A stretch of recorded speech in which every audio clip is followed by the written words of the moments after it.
Hey, what's up guys, JB here and welcome back for yet another vlog. Well, I did say last week, or perhaps on one of my other vlogs, that I was doing a hallway or a kitchen and an airing cupboard, and I've done the airing cupboard. I basically just had to fill it out with some shelving, and I'll stick a picture up right now so you can check it out. There it is, looking pretty good. I'm well happy with it. I would show you the finished product or the live version of it, but unfortunately the client has already filled the cupboard up, so you won't really see it. So the picture does it much more justice anyway. So yeah, there you go. Pretty good job that. I enjoyed doing that. That was a nice little carpentry job, that one. And now I'm in the lowest part of the hall, because this is a townhouse with 3 levels on it. I'm just doing the lower level hall. It's in by the front door. You can obviously see the front door behind me there, and got this, I'm not sure what colour it is actually. It's a farrow and ball colour. You can see just above the door here where I haven't quite finished yet. I've done the walls either side, and I've just got this bit, the surround, to do around the front door.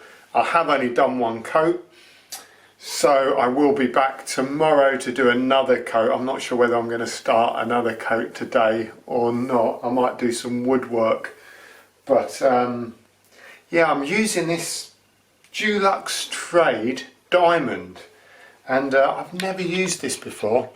Here it is, look.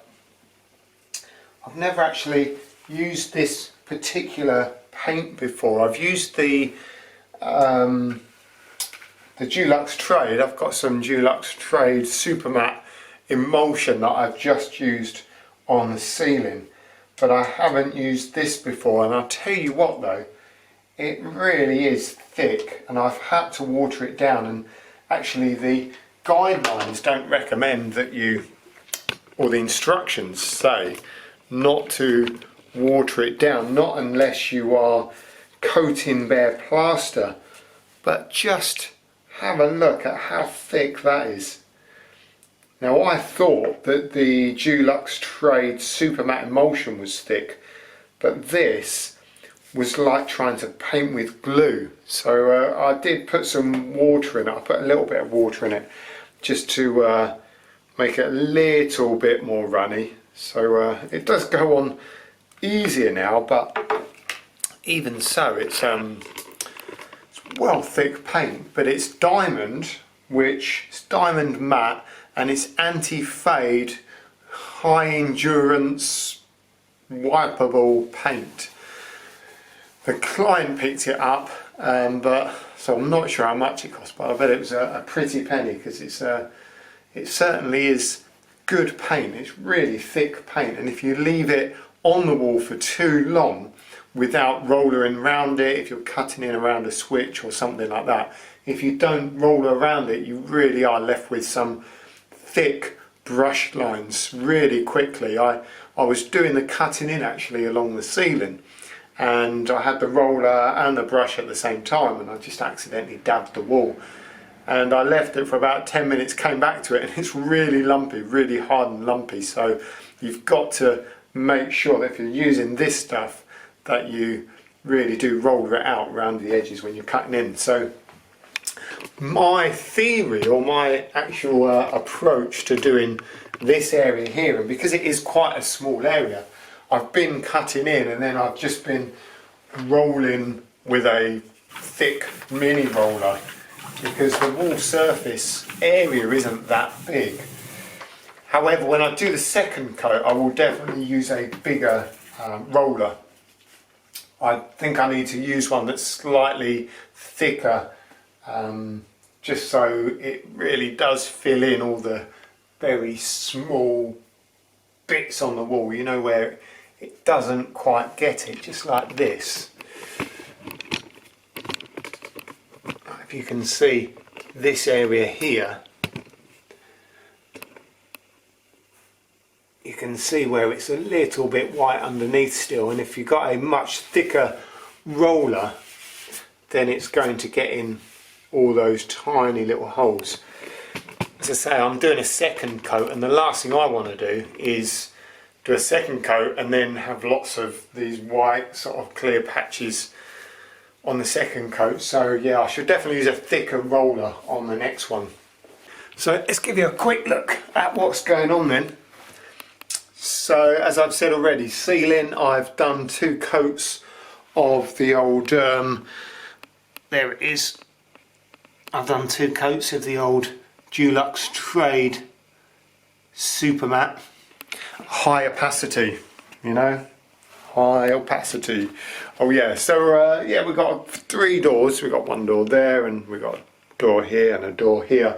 I'm not painting the doors, only the door frame, so I've undercoated all of those, and already it's starting to look quite nice, really modern. This is quite a modern looking colour. As I said already, it is a Faro and Bull colour, but mixed at the Dulux shop, so probably not as pricey as the Dulux one. So yeah, done that. I will do a little bit of the woodwork. I don't know whether I'm going to do a bit today or not. I'm going to crack on in a minute and get the rest of the wall paint done, and I might just start a second coat of the wall paint. It says 4 to 6 hours between coats, but I reckon I'll get away with it, because yeah, I probably started at about 12 o'clock, so if I go round in the same direction, that'll be pretty good. And it's quite warm in here anyway. So yeah, just thought I'd let you know what's going on. Here I am doing a small haul. I've done this wall here as well, and then it goes upstairs, and I think eventually I will be doing all the way up, but for now it's just this area here. Now, one of the things I've found when cleaning up and preparing this part of the woodwork and wall is that all the old sealant had failed and it was cracked and it looked pretty awful. So I ripped it out, but what the builders have done, where they put the plasterboard on, there was a big gap between the wood here and the plaster had literally just filled that gap in, so I had to rip all of that out, and I filled it in again, and I've primed it and what have you. So that's looking really nice and sharp now. Maybe not too sharp just yet, because I've still got to cut in when I do the woodwork, but a lot sharper than what it was, that's for sure. So I'm pretty happy with that bit. So what does that say then? What is that? That's Hardwick white, and that looks like it is number, no, it hasn't got a number, but it is Faro and Bull. There. Does it say anything else? Dulux colour match. Yeah, I'm guessing it won't actually say, give you the number, but yeah, Hardwick white by the looks of it. Well, it looks pretty green and grey. Doesn't look much like a white to me. But there you go. Still nice. Still a nice colour. Just going to finish the skirting and all the woodwork off with a Dulux white satin. So it's going to look very similar to what it looks like here, but obviously just a fresher coat. Some of this woodwork and paintwork was in a bit of a bad state, but I think you'll agree it's all looking quite sharp now. And I really am looking forward to getting that woodwork painted, because that will look really nice, particularly once we get that second coat on the wall.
forget to subscribe, that'll be fantastic. Thanks for watching and I'll see you soon.